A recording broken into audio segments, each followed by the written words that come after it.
It's Sue. Welcome back. I greatly appreciate any returning viewers and really appreciate any first-time viewers. And this is a part 2 to a previous video that I shot last week, and it's all about grinding this little piece of fluorite. And if you didn't see the first part of it, be sure to watch that first part. I will try to remember to put a link down in the bottom to show how we got to this place. But we're going to continue polishing this and grinding it down and making it into as smooth and shiny as possible cabochon. And again, I know that this is not the highest quality fluorite. We have some fractures and stuff in it.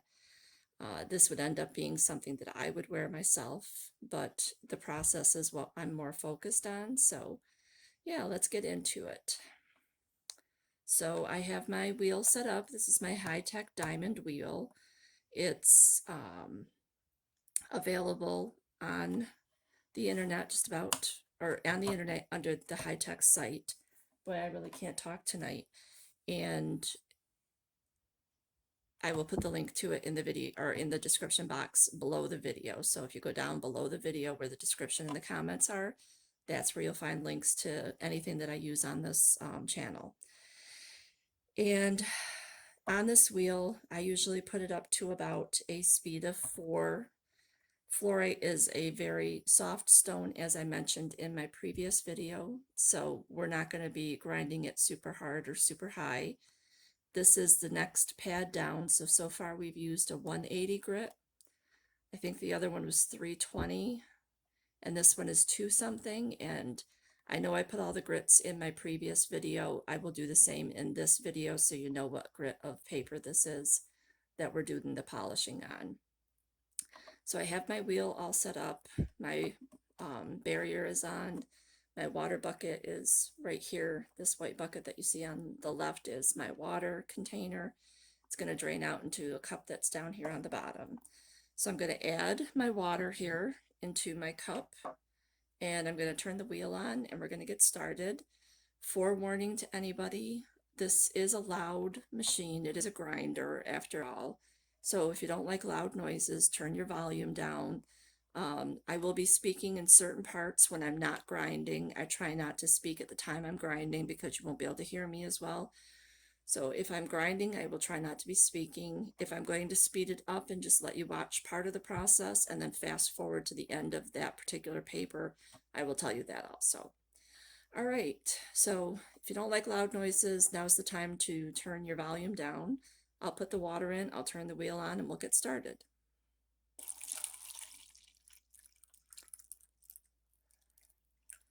All right, the water is in. You can see it already dripping out. Turn the power on, and we're going to go.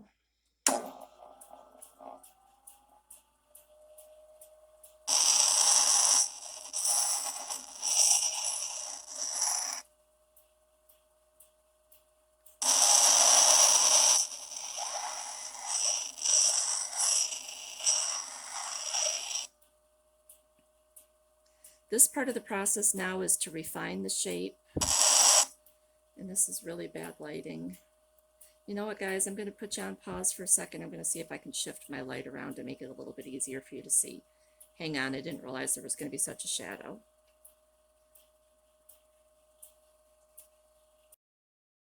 We're back. I switched to my light source, so hopefully that's a little bit more helpful.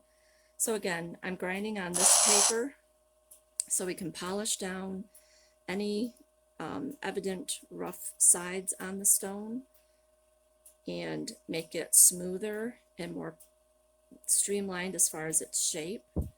And then the continuing decrease of the grits will bring us down to the next level, which will eventually get out any scratches, and then we'll be able to polish it. So I'm going to let this go fast forward. I'm going to show you the shaping part, and I'll stop and pause whenever I need to say something, but otherwise you'll be in fast forward after just about 1 more minute, just so I can show you the process a little bit better.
When I stop and I pick it up and I look at it, I'm looking for obvious high points. I'm looking for places that I need to get a little bit tighter on the shaping, and I do see a few, so that's what I'm trying to do now.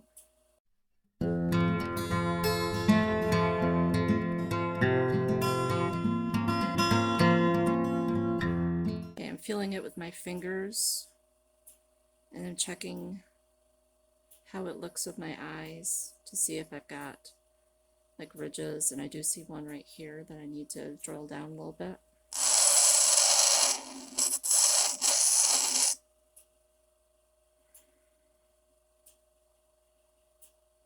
And it doesn't take much to get it how you want it, just because it is a soft fluorite stone. But it's starting to feel pretty smooth and look pretty nice.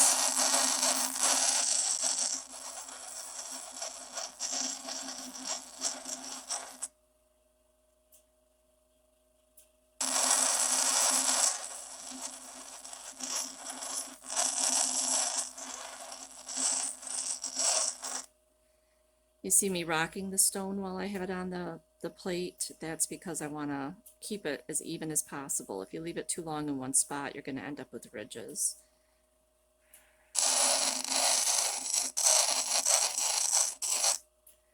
If you haven't watched any of my other previous rock grinding videos, I should have said in the very beginning of this one that I'm self-taught on this. I really just wanted to try it, and I kind of fell in love with it. I've been away from it for a little while, so I'm still a little bit new to the process. But I really liked the idea of being able to make my own cabochons, and I don't like the top part of that at all, so we're going to try to get that a little better.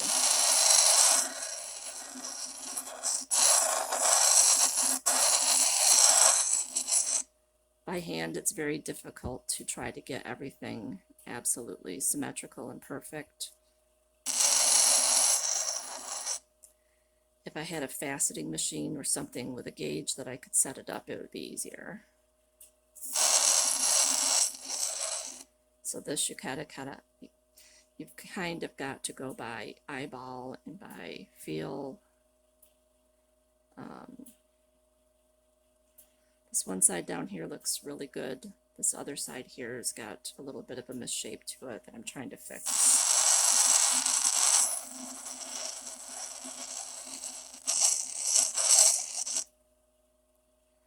And that does tend to happen because it is, after all, totally by feel.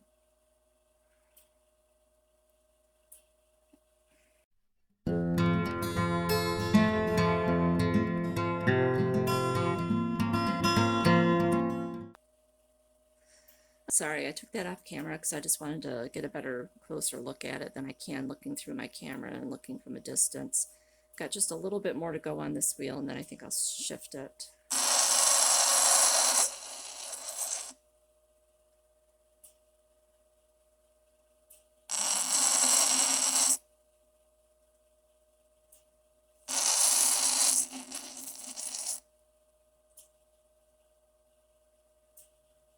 Okay, I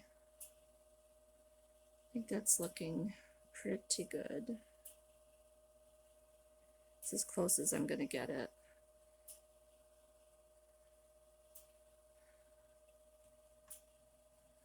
So you can see that there's the shape.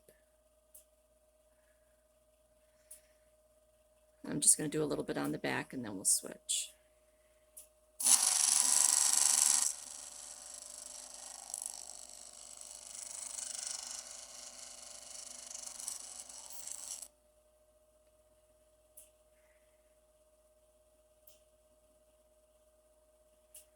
Okay.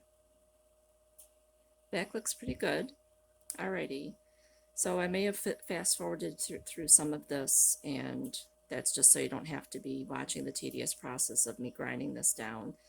It's not perfect, but it's pretty close. If I wasn't doing this on a video, I would spend a little bit more time trying to make sure I've got the any lines and ridges out, but the next sand pad will will help me out on that. So I'm going to pause you there. I'll be right back after I've switched out my plates. Be right back.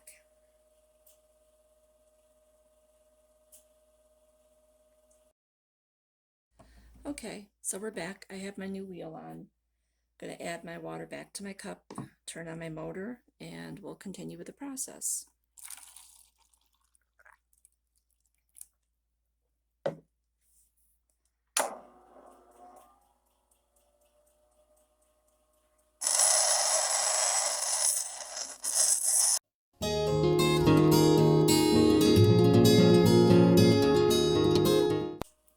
One thing I want to point out that I point out in every video that I do that's like this, this is not hurting me, so I can touch it with my fingers.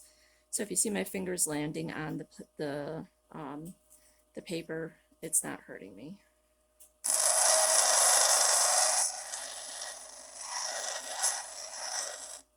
The rougher grits will give you a nice nail file. And if you were to leave your finger on there for a long period of time, it would start to, of course, wear away at your skin.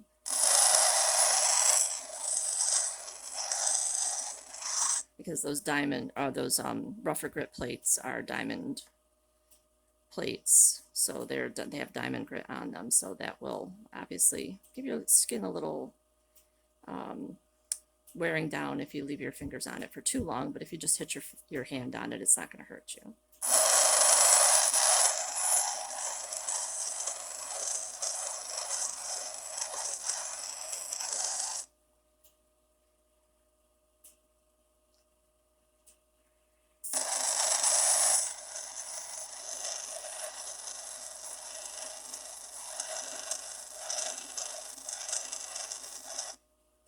The one end of the stone I'm still not totally happy with, but again, like I said, I'm not going to turn this into something I'm going to sell.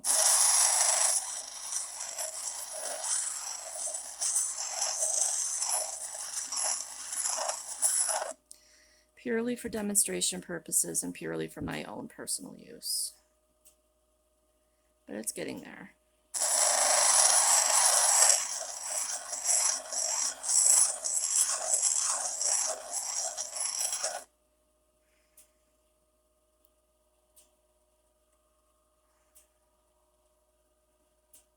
You can see how that's starting to take shape. Many of the bumps and ridges that I had in it before are gone, and most of the scratches are starting to come out because of the grit that I'm on.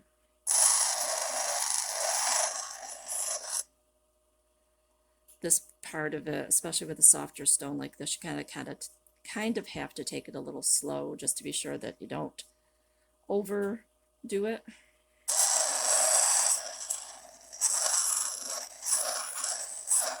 That's why I spend a lot of time picking it up and checking it and then rocking it so it's not grinding down just one spot. Even though it's a softer grit, it'll still impact the stone.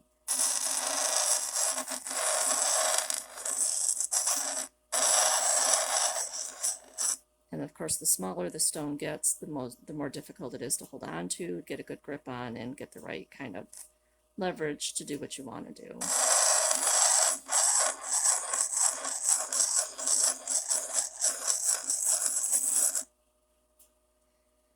And there is such a thing as something called dopping sticks, where you melt some wax that's specifically designed for these types of things, and you attach it to the back side of the stone, and the dopping stick is an actual stick, and it extends your hand out, and it's much easier to rotate.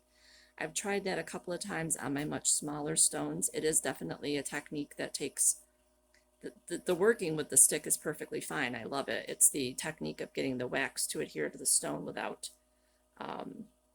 cracking the stone or breaking it or damaging it in some way. So that's still a piece that I have to learn, and I need to experiment with a little bit more. Maybe that'll be the next video that we work on.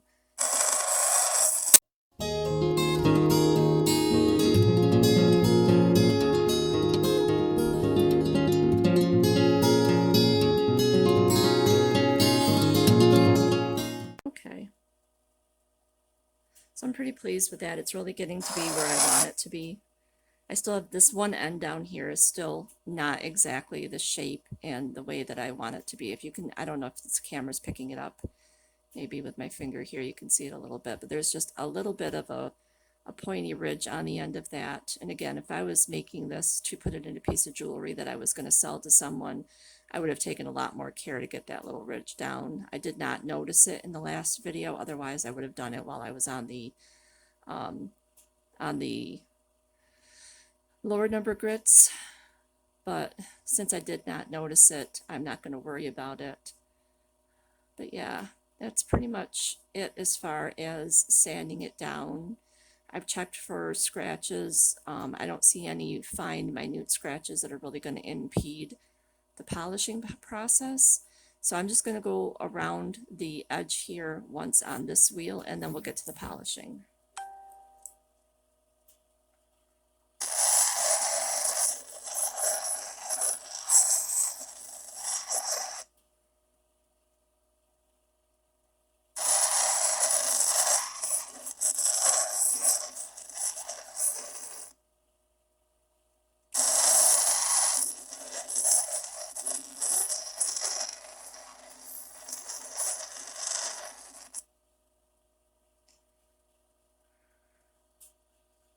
Okay, the sides feel pretty good. I'll give the back one last go round.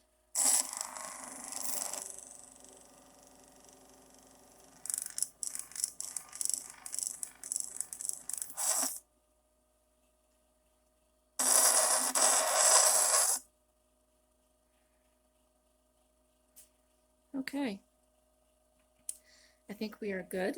I'm going to stop the wheel here, and I'm going to change out to my polishing pad, and we'll talk about that in a little bit more detail as soon as I've got that put on. So I'm going to pause here, and we'll be right back. We're back. So I've put the new wheel on here. This is a felt pad wheel for polishing. I've attached it to my palette, or to my machine. I've taken the black top here, the barrier off, the one that holds the cup, because we no longer need the water for this process. This is totally a dry process. Again, this is a felt top here, and it's got little pink dots of diamond paste on it that are what help the wheel polish the stone. So we're going to get to it. I'm going to turn the wheel on, and we're going to start polishing this baby up and see what we can get from it.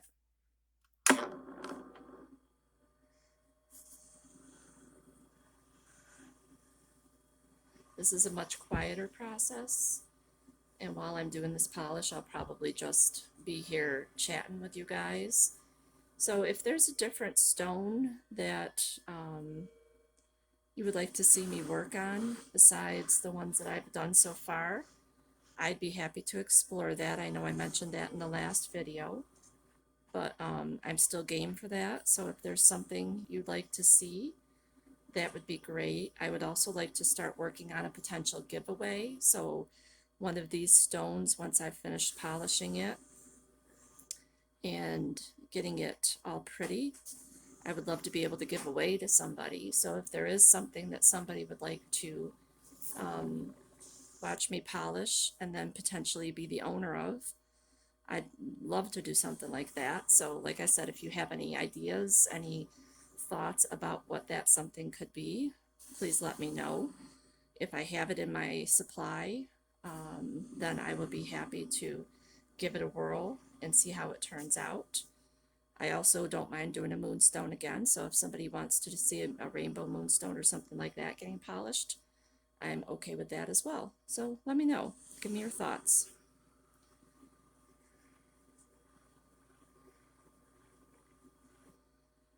The one thing I will say about this, since it is a dry polish, the stone can tend to get pretty warm.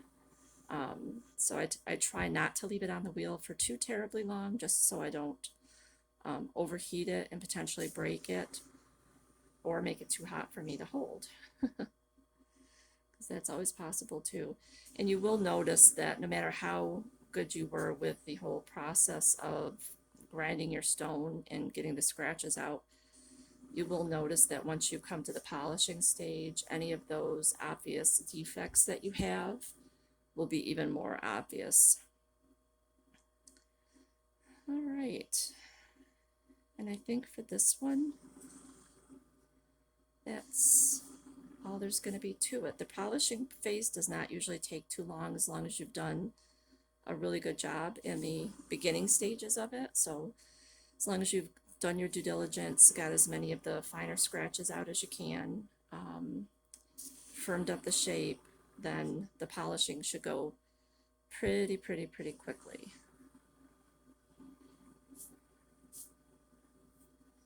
All right, let me turn this off. I'm just going to give it a rub down on my pants here to get some of the residue off of it. So hopefully you can see that now. Sometimes when I look back at these, when I'm watching the video in my camera, it seems like the lighting is so poor. So I hope the lighting ends up turning out better than it looks like it is right now. But you can see that it's got a really nice polish to it. It's super smooth, feels like glass, and you can really put it down here. Hopefully you can see that better. You can really see the fluorite striping in that, and it's super pretty. There, you could probably see that a little bit better right there. So yeah, I hope you enjoyed this video. It was just a quick video because I hadn't done anything with my grinding machine in a while. So I wanted to get myself back to it and do something that I hadn't done before. So if you liked this quick two-part video to show how I do this process and how I'm learning on my own to grind these stones, give me a thumbs up. If you feel so inclined and you want to subscribe, I would love that too. And we will be back to polishing again in a short while. Be sure to leave me your comments. Let me know what you want to see, and we'll try to make something work here. And as I stated earlier, I'd love to do a giveaway, so that will be coming up in the works as well. So stay tuned for that. And I think the next video will be a surprise one. I'm not sure yet exactly what that's going to be. We might go back to resin here for a little bit, but we'll see. Anyway, again, thank you to everybody who's tuned in and watched, to all my new people, all my subscribing people. Leave a like and a subscribe if you feel so inclined. Thank you so much again. I hope you have a wonderful day or night wherever you are. Stay safe, take care, and I'll catch you in the next one. Bye.